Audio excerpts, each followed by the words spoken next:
The Civils Demolition Award. This was another category with some top-class entries. Our finalists are Coleman and Company for the challenging and difficult work it carried out during the demolition of the A404 motorway bridge over a mainline railway that remained live during the work, as did the road.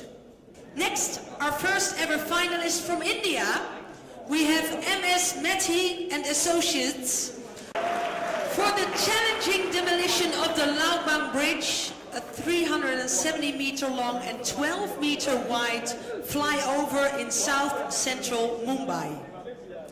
And last but by no means least, Time T's Demolition, which has been shortlisted for the removal of 7 bridges over the A1 road as part of the route's upgrade to motorway status. 3 excellent finalists. But the judges decided there was a clear winner. Please welcome to the stage, editor of DNRI, Lindsay Gale. So I can announce with great pleasure that the winner of the 2011 Civil Demolition Award is, wait for it, Coleman and Company. Yeah!